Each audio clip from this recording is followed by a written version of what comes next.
The phone was already ringing as Mark Davis pressed it tightly to his ear, his wrist still bound in cold steel. The flashing red and blue lights painted the pavement beneath him in violent streaks, but he wasn't focused on that. Eli, he exhaled, his voice calm, steady, too steady for a man just thrown against a police cruiser. Mark. His brother's voice was sharp, already bracing. Mark's gaze flicked to the two officers standing over him, smug, confident, clueless. I need your help. A beat of silence. Then Eli Davis, the United States Attorney General, spoke, his voice like a blade slicing through the static. Tell me everything. Earlier that day, Mark adjusted his silk tie in the mirror of his car's sun visor, the faint glow of the setting sun casting golden streaks across the highway. He had just closed one of the most important deals of his career, securing a multi-million-dollar contract that would expand his consulting firm to new heights. Everything about today should have felt like a win. Yet, as he cruised down an unfamiliar stretch of road, unease settled in his gut. His GPS had suggested a shortcut through Falston, Alabama, a town that barely registered on the map. Population, 12,000. The kind of place where outsiders weren't welcome. The first sign was the gas station, old, its paint peeling, the neon sign flickering like a dying heartbeat. As he pulled up to the pump, Mark could feel eyes on him. An older man sitting outside the convenience store stopped rocking in his chair. A woman stuffing groceries into her SUV hurried to leave. Mark wasn't paranoid. He knew how the world worked. A black man in a tailored suit, driving an expensive car in the middle of nowhere, that was enough to turn heads. He kept his expression neutral, moving to fill his tank. As he waited, his phone buzzed. Eli, how'd the meeting go? Mark, knocked it out of the park. Heading home, taking a shortcut. This town feels off, though. The response was instant. Eli, stay alert. Call if anything feels wrong. Mark smirked. His brother had always been the cautious one. But then the police cruiser pulled up across the street. Two officers, watching him. Mark exhaled slowly. Here we go. He finished filling his tank, moved to put the nozzle back, and then red and blue lights flooded the parking lot. Step away from the vehicle. Mark froze. He turned his head just as the officers emerged, hands resting on their belts. License and registration, the taller one demanded. Mark didn't argue. Years of experience taught him that compliance was survival. He handed over the documents, keeping his hands visible. What's the problem, officer? Your tail lights out, Hollis said, his voice too casual. Mark frowned. That's impossible. I just had it serviced last week. Hollis shrugged. Step out of the car. A tightness coiled in Mark's chest. This wasn't about a tail light. His fingers clenched at his side. His mind calculated the odds, the next moves. He could refuse, but that would escalate things. He could demand a warrant, but in a town like this, that wouldn't matter. Sir, step out of the car, Officer Bennett repeated, firmer this time. Mark exhaled sharply and complied. The air was thick with tension as Hollis circled the vehicle. Mark watched his reflection in the tinted windows, the way his muscles tensed under his suit. Then Bennett whistled low. Well, he drawled. Look what we got here. Mark turned. His trunk was open, and inside, a small bag of white powder lay on the carpeted floor. Mark's stomach dropped. That's not mine. His voice was calm, but inside, panic clawed at his ribs. Hollis smirked, pulling out his cuffs. That's what they all say. And then, before he could process the severity of it, his hands were yanked behind his back. Metal clicked shut. Welcome to Falston, Hollis murmured in his ear, where boys like you learn how things work. Mark clenched his jaw. Stay calm. Think. He had one call coming. And he already knew exactly who he was going to use it on. The station reeked of stale coffee and old paperwork, the air thick with a kind of institutional indifference that made men disappear into the system without a trace. Mark sat on the cold metal bench, his wrists now free from the cuffs but red from their grip. His jacket had been confiscated, his belongings tossed into a plastic tray marked with his name in lazy, indifferent handwriting. Across the room, Hollis leaned against the booking desk, flipping through a worn clipboard, his smirk unwavering. You really thought that suit was going to protect you, huh? The words slithered out casual, like they weren't worth any real effort. Mark didn't answer. He had learned long ago that silence unnerved men like Hollis more than any protest ever could. But inside, his mind was racing. He wasn't a fool. This wasn't about a broken taillight, and it wasn't even about the drugs they had so conveniently found in his trunk. It was about something else. Power. Control.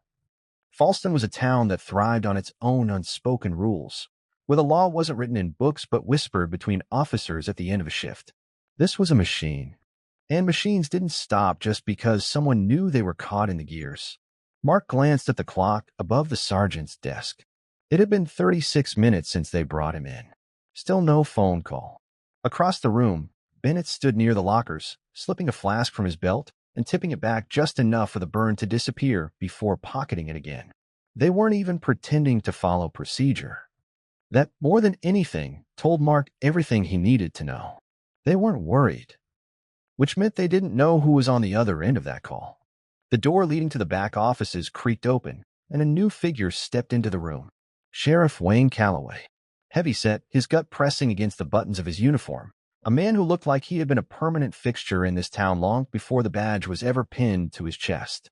His face was carved from years of power left unchecked, the kind of authority that didn't need to be earned because it had always been assumed. He approached with the ease of a man who already knew the ending to this story. Mark Davis, he said, almost amused, like the name itself was a joke only he understood. CO. Fancy suit. Fancy car. He glanced at Hollis. You boys really reeled in a big one tonight. Mark met his gaze, unreadable. I want my phone call. Calloway chuckled, the sound thick with southern charm, laced with something darker. He reached for a chair, dragging it lazily across the floor before settling into it with a grunt. Now, I know what you think this is, he said. You think you're different. That this is all a mistake. That if you just get on that phone, everything will go away. His eyes narrowed, the pretense of warmth dropping. But this ain't the city, son. And you sure as hell ain't special here. Mark exhaled slowly through his nose. I want my phone call. The room stilled. Hollis shifted against the desk, feigning boredom, but the tension was there. They weren't used to pushback.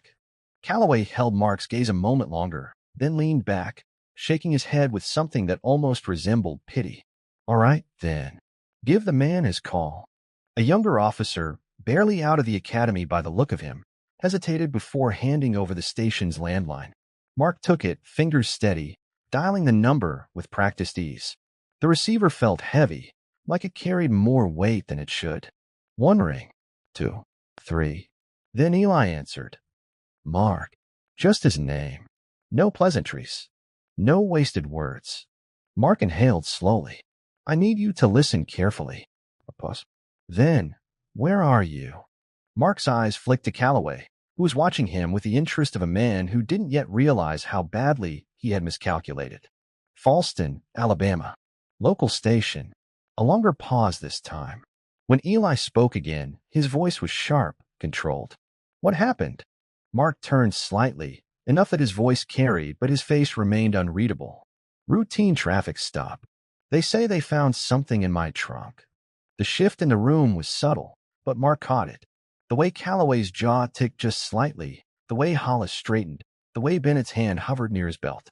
They weren't stupid. They knew now that this wasn't playing out the way they expected. You good? Eli asked, still controlled, still composed. Mark's lips barely moved. For now. There was no hesitation in Eli's next words. I'll handle it. The line went dead. Mark set the receiver down with the same care one might use to lay a loaded gun on a table. He met Calloway's gaze and, for the first time, allowed himself to smile.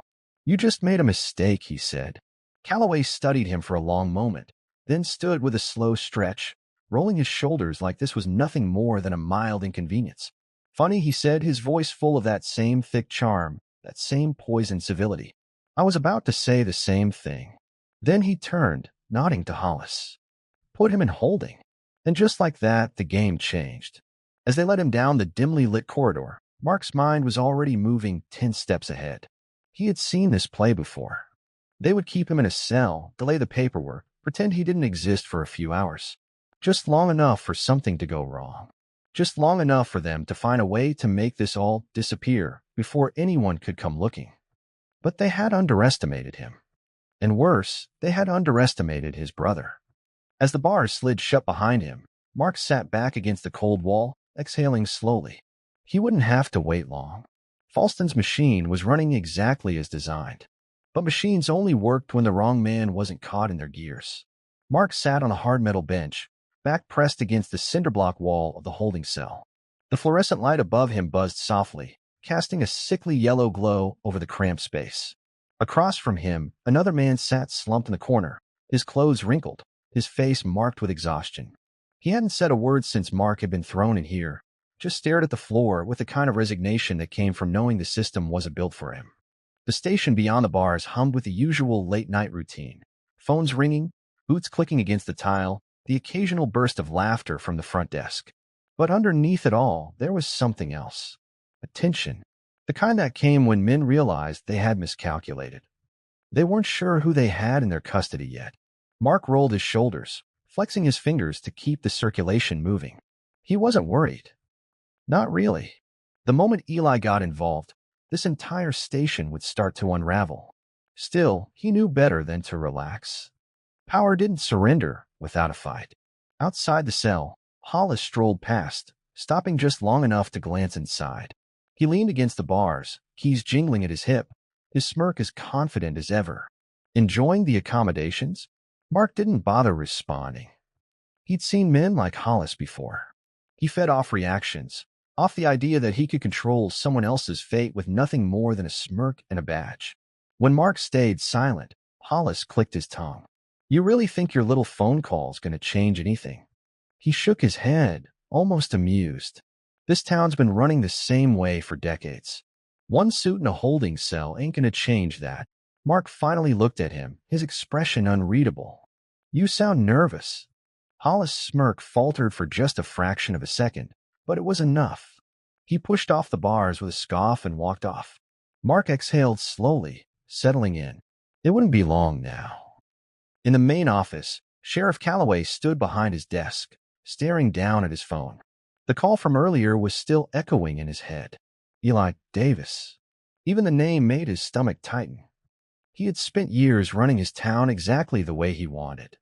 The system was his, the judges, the officers, the paperwork that always managed to get misplaced when it needed to be. But this was a problem.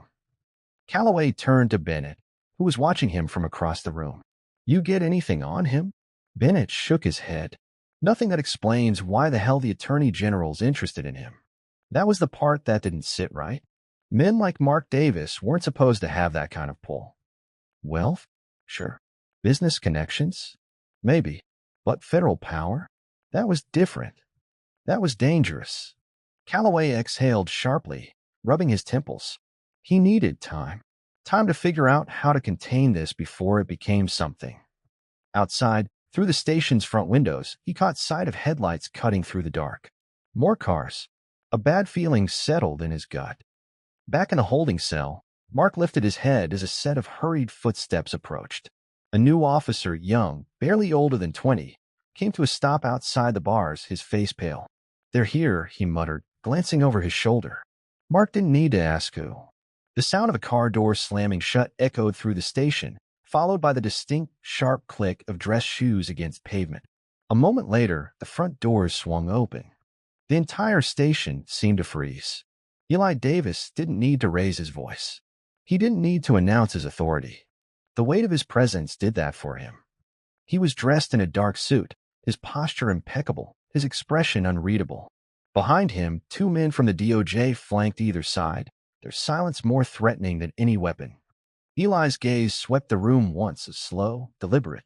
Then, in a voice that brooked no argument, he said, I want my brother released. No. Calloway stepped forward, arms crossed over his chest. Now, hold on just a second. You're done holding on. Eli cut him off, his tone still calm, but razor sharp.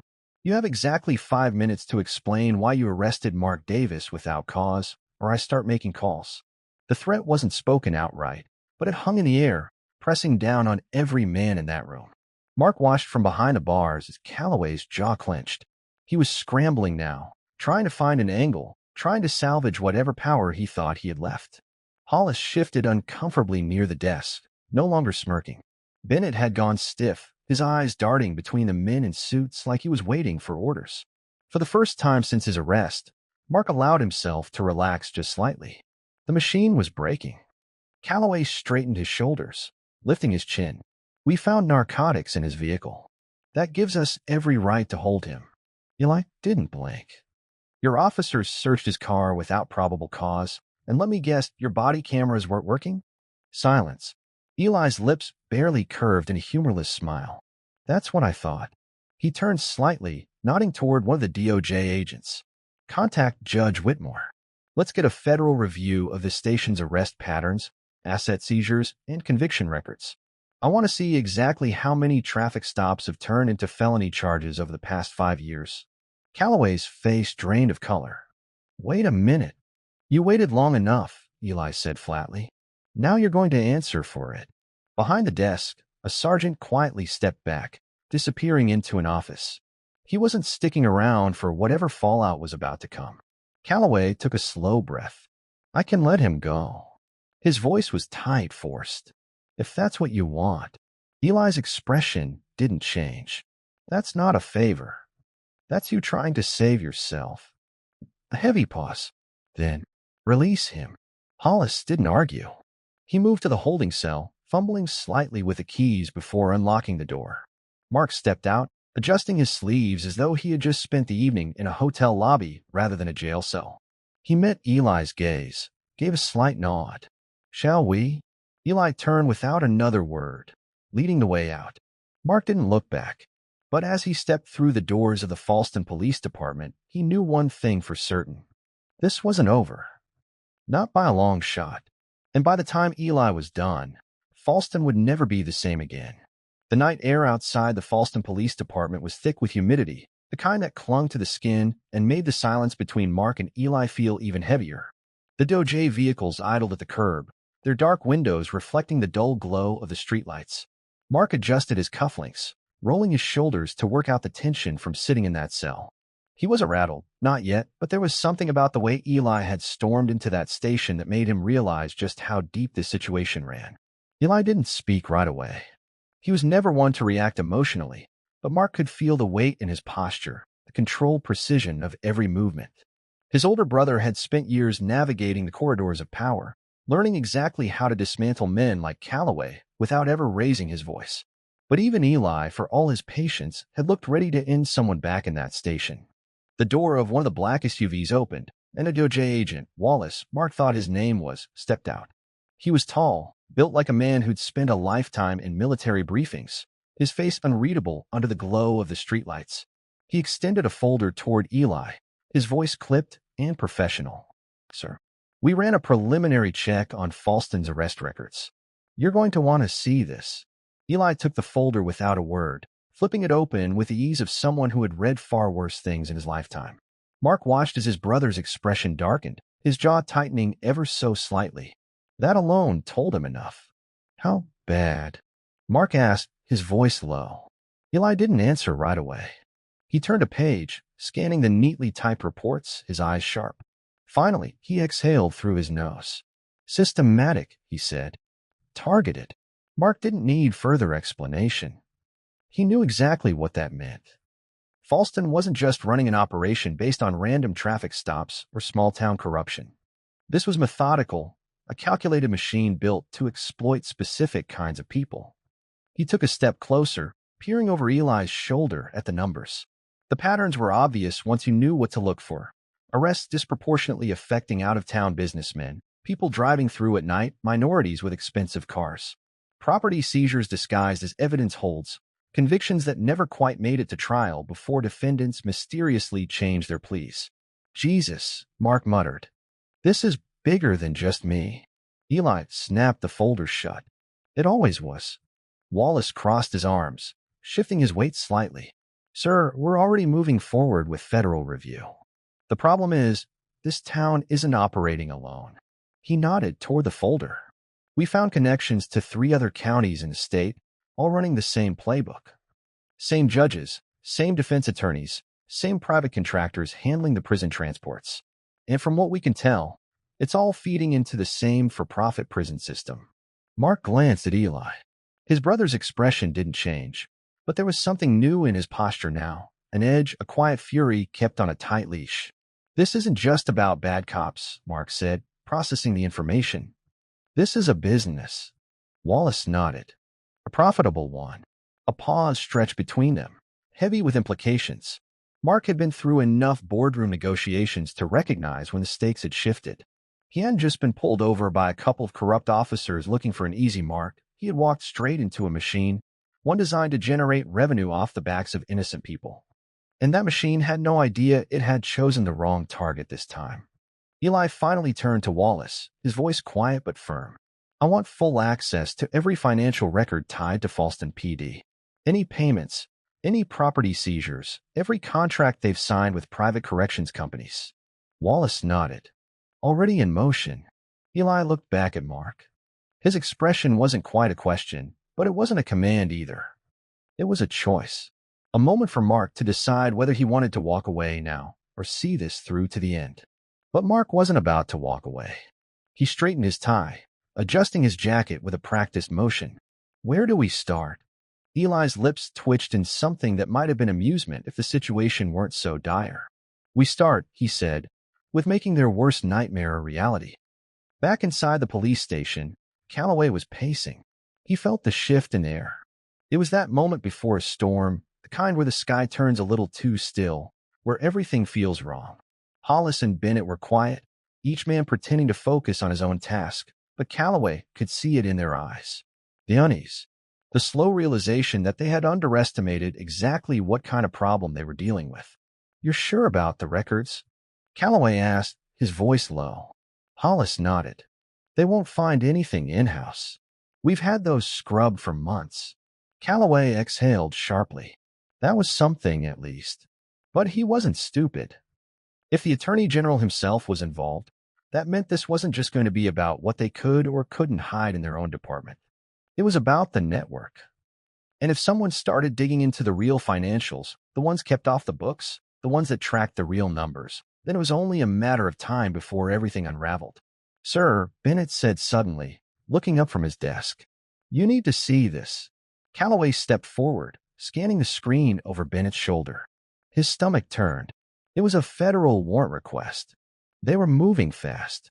Calloway clenched his jaw. He wasn't going to sit around and wait to see how bad things got. Get Clayton on the phone, he ordered. Hollis hesitated. The judge. Yes, the judge, Calloway snapped. Tell him we need favors called and... Hollis nodded quickly, moving toward the office. Calloway rubbed a hand down his face, his pulse hammering. They had never been under this much scrutiny before. And deep down, Calloway knew this wasn't just another outsider they could sweep under the rug. This was the beginning of something much, much worse. The quiet hum of the car's engine filled the space as Mark stared out of the tinted windows of the Dodge vehicle, his mind racing. Streetlights flickered past, illuminating the quiet suburban streets of Falston, but his thoughts weren't on the houses or the neatly trimmed lawns. They were on the machine Eli had just put a name to. A system built to exploit, profit, and bury those who got caught in its web. He'd spent years in boardrooms negotiating deals, breaking down financial models, finding weaknesses in structures designed to be impenetrable, but this wasn't corporate politics. This was corruption, a machine so deeply rooted in law enforcement that it thrived in the shadows, protected by badges, judges, and paperwork so carefully falsified it took an expert to see through the numbers. But Eli had seen it. And now Mark couldn't unsee it either. Eli sat beside him, silent, his eyes locked on the screen of his tablet. The faint glow of the data scrolling across the screen cast sharp shadows over his face, highlighting the tension in his jaw. The DOJ team had wasted no time digging into Falston's financials, and what they had already found was damning. Calloway's department wasn't just involved in a few shady arrests, they were running an organized pipeline. Seized cash that never made it to evidence rooms. Arrest quotas that just so happened to align with private prison contracts. Cases that were never formally charged but resulted in property forfeitures. All of it pointed to one thing, a systematic operation designed to churn out arrests and funnel bodies into a prison-for-profit scheme. Wallace sat in the front seat, speaking in low tones with another agent over the radio. Mark only caught parts of it, but every fragment painted a clearer picture. Falston's numbers are eerily close to Harlan County's. Judge Clayton's approval rate on asset seizures is 98%. That's not normal. Private corrections doubled their regional intake quotas last year. That was enough to tell Mark exactly what they were looking at. This wasn't just a corrupt police department. This was an entire infrastructure built on arrests that weren't supposed to be questioned, convictions that weren't meant to be appealed. It was a pipeline, a steady, unrelenting stream of falsely accused men and women fit into a system designed to monetize human lives. And Calloway? He was just one cog in a much bigger machine. Eli's voice cut through the quiet. We're not stopping at Falston. Mark turned toward him, noting the absolute certainty in his brother's expression. They thought they could keep this contained. Eli continued, tapping at the screen, pulling up another document. They thought they could keep it buried under bureaucracy, push just enough cases through the system that no one noticed the patterns. He exhaled slowly. But the moment they planted evidence, he didn't need to finish the sentence. They got greedy. They got sloppy. And now the entire structure was about to come crashing down. Mark didn't say anything right away. He just let it settle, let the reality of the situation unfold in his mind. Because this was bigger than him. It had been bigger than him the moment those officers decided to pull him out of his car. The SUV rolled to a stop outside a sleek office building in the center of town. Not a courthouse, not a police station, a law firm. Eli glanced toward Wallace, giving him a sharp nod before stepping out of the vehicle. Mark followed, his gaze flicking up toward the sign mounted above the glass doors. Clayton and Royce LLP, the firm that handled all of Falston's forfeiture cases. The firm that had pushed through hundreds of convictions without so much as a proper review. The legal backbone of the machine. Wallace was already ahead of them, speaking with a federal investigator stationed outside. Mark took a slow breath, feeling the weight of the moment pressing against his ribs. This was the first real strike. Not just against Calloway. Not just against Falston. Against the entire system. Inside, the air was crisp and clinical, the kind of atmosphere designed to intimidate clients into thinking they had no options. Tall bookshelves lined the walls, filled with legal codes that these people had twisted beyond recognition. A secretary sat behind a sleek desk, eyes flicking toward them with a carefully neutral expression. She wasn't neutral. She was nervous.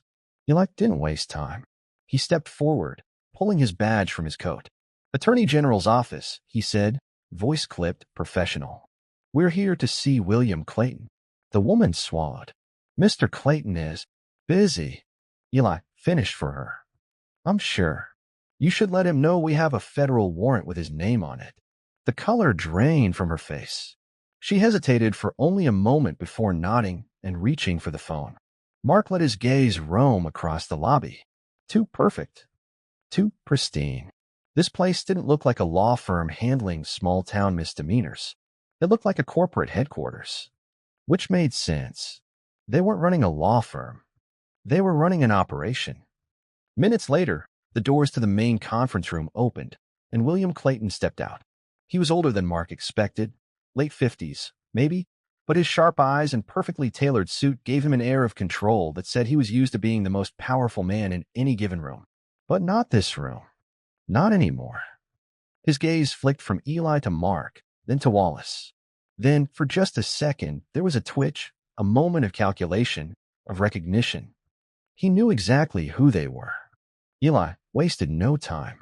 Mr. Clayton, he said, holding up the warrant.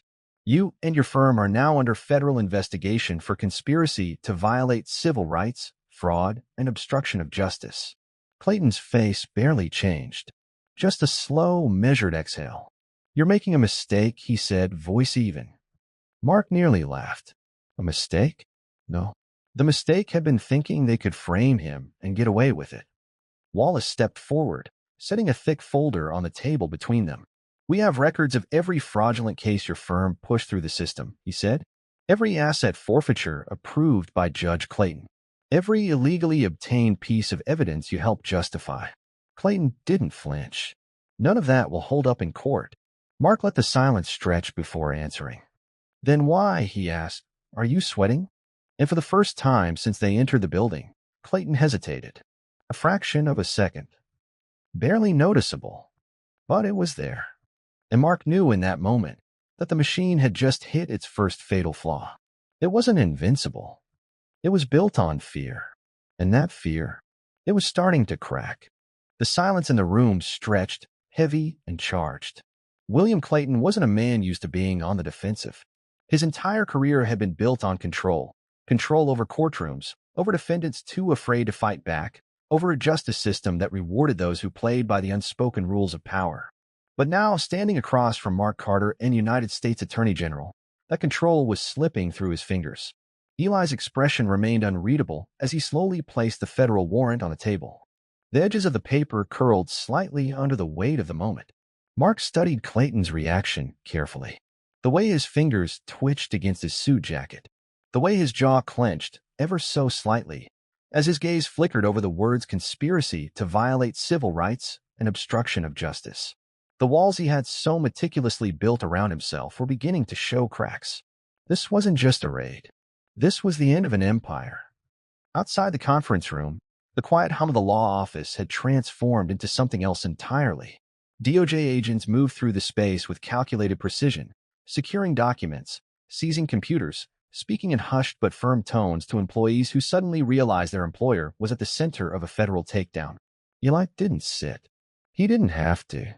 His presence alone was enough to unbalance the man across from him. "We have records of every fraudulent case your firm processed," he said, his voice calm, methodical. "Every asset forfeiture, every illegal conviction." Clayton exhaled slowly, running a hand over his chin, as if weighing his options. And Mark could see it, the calculation. Men like Clayton didn't panic. They adapted. They looked for leverage, for weak points, for a way out. The problem was there wasn't one. "This is all very dramatic," Clayton finally said, his voice measured. "But if you think I'm the only lawyer in the country handling forfeiture cases, you're more naive than I expected." Mark allowed himself a slight smirk. "No one cares about forfeiture cases, Clayton," he said. "They care about corruption. And right now, we're looking at enough to take down half of Falston's legal system." Clayton scoffed, but there was something brittle in the sound. "You think you've won something here?" he asked. "This town is nothing. You shut down my firm, and someone else will take my place before the ink dries on my indictment." Eli tilted his head slightly, as if considering. Then he slid another document across the table. Clayton hesitated before looking down, and then for the first time he paled. Mark knew what he was seeing. Not just Falston. A pattern. A network. Calloway's department was just one piece. Clayton's firm had been laundering cases for at least 5 other jurisdictions. "Look at it carefully," Eli said, his voice deceptively calm. "Because this isn't just about you anymore. It's about every judge, every sheriff, every officer you worked with to keep this operation running." Clayton swallowed, and Mark saw it, the first real flicker of fear. "You're not going to stop, are you?" Clayton asked after a long pause, his voice quieter now. Eli didn't blink. "No," he said simply. And then, finally, Clayton understood. This wasn't just a case. This was a war. A war that had been waged in silence for years, in courtrooms where defendants never had a real chance, in police stations where quotas mattered more than justice. A war that had thrived because no one with the power to stop it had ever cared enough to try. But that had changed the moment they put Mark Carter in handcuffs. Because they hadn't just arrested a man. They had exposed a system. And now, that system was burning. A sharp knock on the glass wall of the conference room interrupted the moment.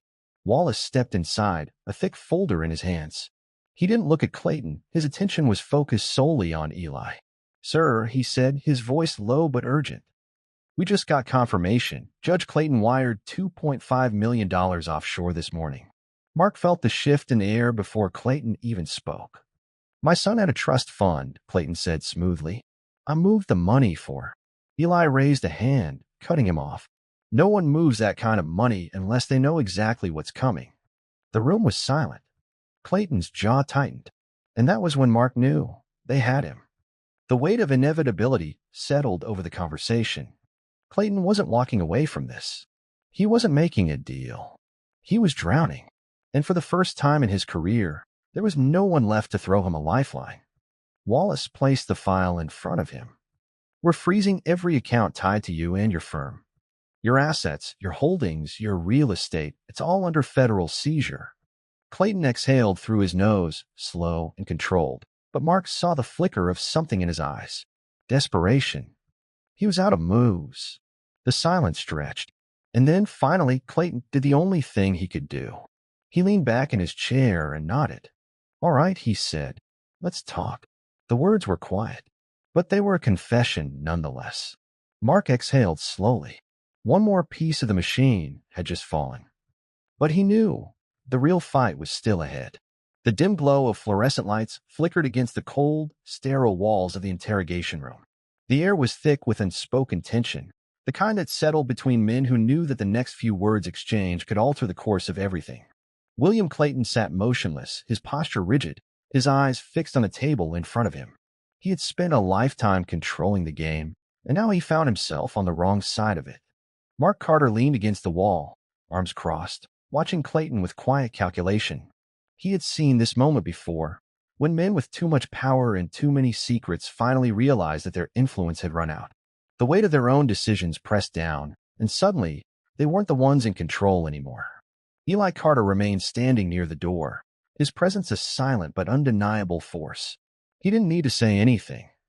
The sheer gravity of who he was, United States Attorney General, was enough to shatter any illusions Clayton might have had about bargaining his way out of this. The power structure had shifted, and for the first time, Clayton was not on top. The seconds ticked by. The low hum of a ventilation unit filled the space between them. And then, finally, Clayton exhaled. A slow, resigned breath. "You said this wasn't just about me," he muttered, his voice quieter than before.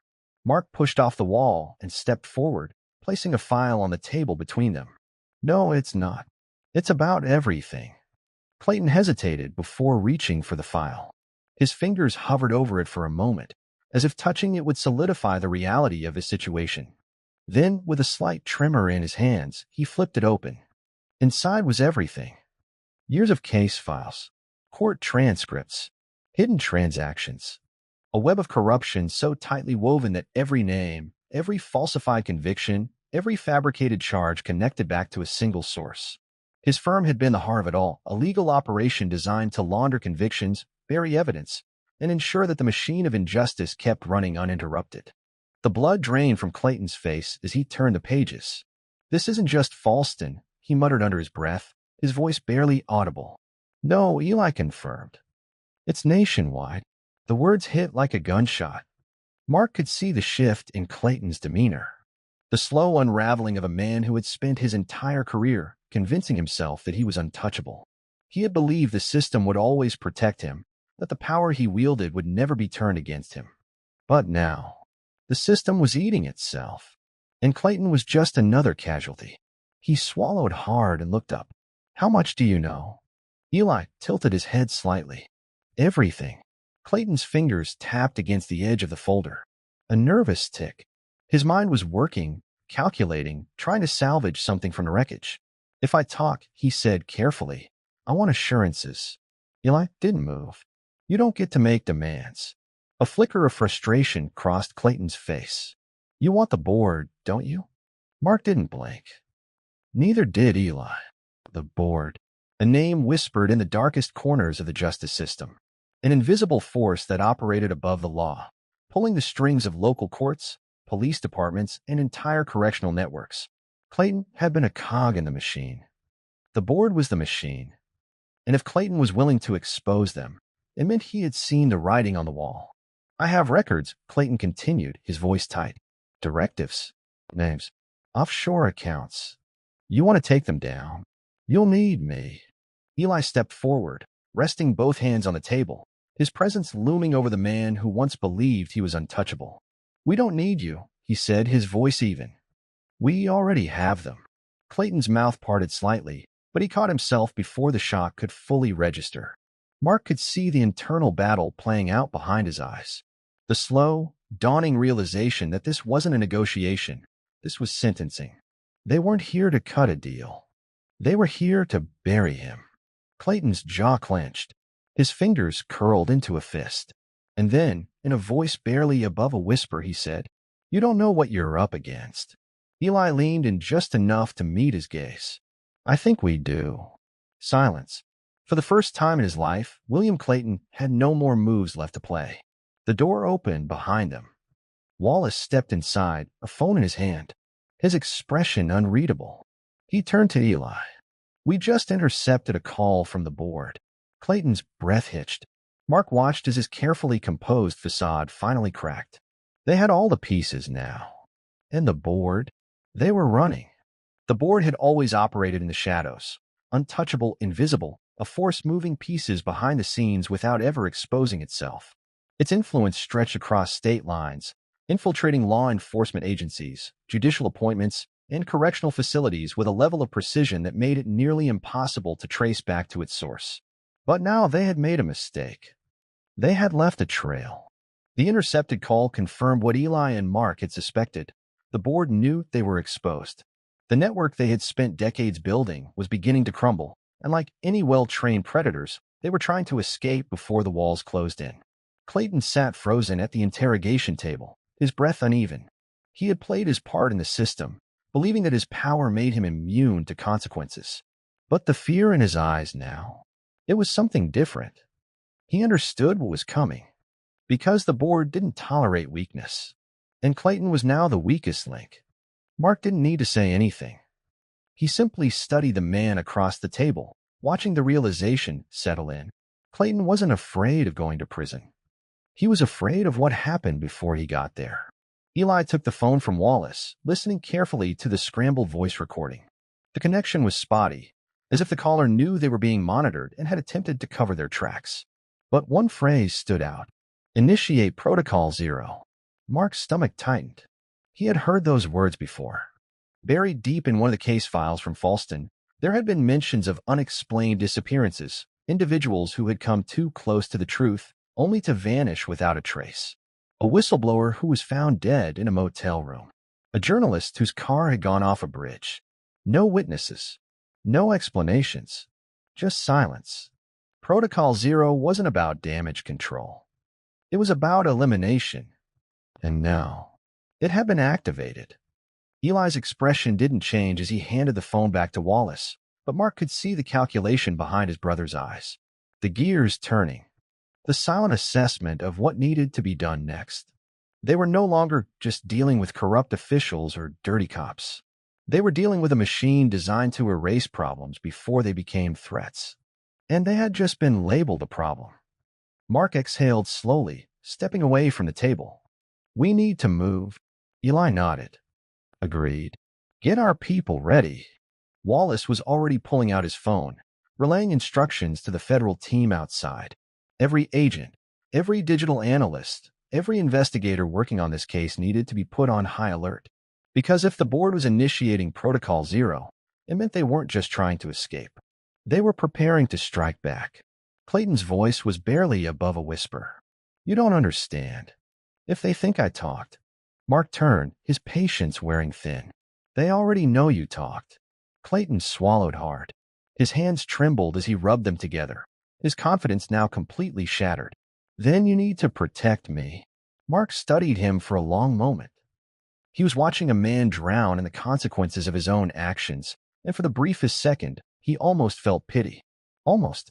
Clayton had spent years orchestrating wrongful convictions, sending innocent men to prison to feed the system, profiting off of lives he had never thought twice about destroying. Now he was begging for protection. Why should we? Mark asked flatly. Clayton's breath hitched. Because I can still help you. Eli exchanged a glance with Mark, but neither of them responded. The truth was, Clayton was already dead. The only question left was when. Outside, the streets were restless. News vans had begun gathering at the perimeter of the federal building, reporters desperate for new developments in what had become the largest corruption scandal in modern history. But Mark knew this wasn't over. The board wasn't going down quietly. They had resources, political ties, financial leverage, the ability to rewrite narratives before the truth ever had a chance to surface. And most dangerous of all, they had nothing left to lose. A message came through on Eli's phone. A new name, a location, a timestamp. Someone was already being targeted. Protocol 0 had begun. The night had swallowed the city whole, its streets humming with a muted noise of life continuing as if the world hadn't just tilted on its axis. But inside the federal building, within the walls of the temporary command center, everything was shifting. The air was thick with urgency, the kind that came when time was no longer on their side. Mark stood near the window, eyes scanning the skyline as his mind mapped out the next few steps. The intercepted message on Eli's phone confirmed it. The board wasn't just running, they were retaliating. Protocol Zero was now in motion, and if they didn't act first, there would be nothing left but the cleanup. Eli was already at the center of the operation, delegating orders with a precision that came from years of navigating high-stakes situations. Agents moved in and out of the room, phones rang with urgent updates, and somewhere in the distance, the low hum of a printer churned out documents that would be used as evidence for the largest takedown in modern legal history.